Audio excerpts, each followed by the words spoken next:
Значи вака, денеска дојдовме 4 партии за да ги договориме деталите околу изборите на 24 април 2016 година.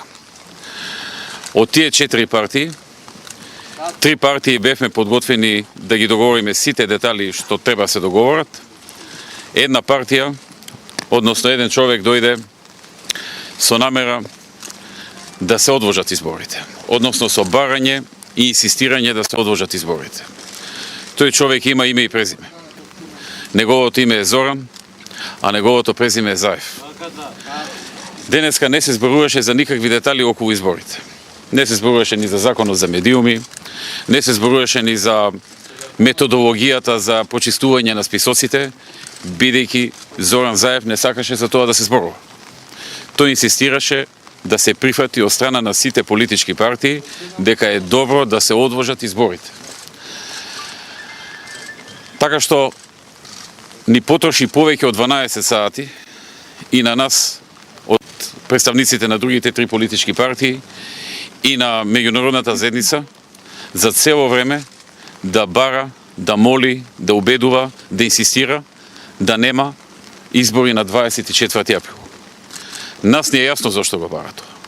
Затоа што ќе ги изгуби изборите. Меѓутоа, тоа е неприфатливо однесување. Тоа е крајно неодговорно однесување. Такво однесување може да има само од неодговорен човек. Со потезите што ги прави, тој всушност сака да ја внеси државата во уште поголема политичка криза. Да имаме уште поголеми проблеми. Да имаме продолжена агонија, која не е од интерес на никого во Република Македонија. Неговите зборови беа денеска само поврзани со одложување на изборите на 24 април, без никакви сериозни аргументи. Тој знае дека методологијата за избирачките списоци и самото почистување на избирачките списоци е работа што може да заврши за неколку дена. Тој тоа добро го знае. Тој добро знае дека и она што го бара во законот за медиуми го нема никаде во Европа. Во ниту една држава во Европа нема такво нешто што тој тоа го бара. И знае дека тоа не може да му биде поддржано од никого. Но го бара со цел да има причина да ги одложи изборите, да ја продолжи агонијата и кризата во Македонија, да ја подвабочи, бидејќи овој човек само во криза е актуелен. Кога нема криза, тој не е актуелен. А кога има криза, е актуелен и верува дека тоа ќе му донесе политички поени. Но тоа му губи политички поени.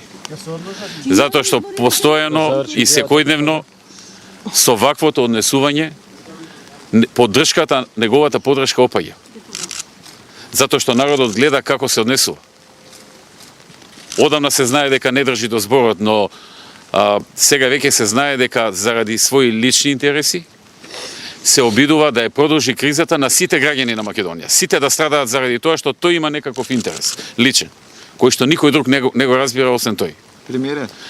Согласно ова, вечерва заврши состанокот на начин на кој што заврши. Ние не прифативме тоа што тој го бараше, другите 3 политички партии. Имавте преходна изјава и на комесарот Хан. Од утре ќе правиме пошироки општествени консултации околу тоа кои ќе бидат нашите следни чекори. Дали Македонија е во политичка криза со ова влегува Македонија во политичка? Одговорот што сега го кажав е одговор што ќе го повторам. Ние утре, задутре, деновиве ќе правиме пошироки општествени консултации за тоа кои ќе бидат нашите идни чекори. Ви благодарам. Мојата оставка е депонирана и се активира од 100-тиот ден пред одржување на изборите. Дали договорот утврден е мртов? Јас одговорив на сите прашања. Премиере, дали има простор за нови средби, за нови преговори на оваа лидерска четворка? За сега можам само ова да го објавам. За се понатаму, откако ќе извршиме пошироки и партиски, но и општествени консултации. Водите ли на избори без опозиција, господин Медведски? Сакам да ви изјавам уште еден детал од денешните состаноци. Комесарот Хан јасно ни каже дека председателот на Државната изборна комисија го известил дека не постојат никакви пречки за одржување на изборите на 24 април 2016. Председателот на Државната изборна комисија го известил комесарот Хан. Исто така, комесарот Хан не информираше дека ОПСЕ го известиле дека не постојат пречки за одржување на изборите на 24 април 2016. Покрај тоа, комесарот Хан ни кажа дека и ОДИХР, ОПСЕ и ОДИХР не се исто, тоа знаете. ОДИХР исто така го информирале дека нема пречки и дека има време се да се подготви за изборите да се одржат на 24 април 2016 година. Само еден човек се обидува да ја продолжи кризата во Република Македонија и да ја подвабочи.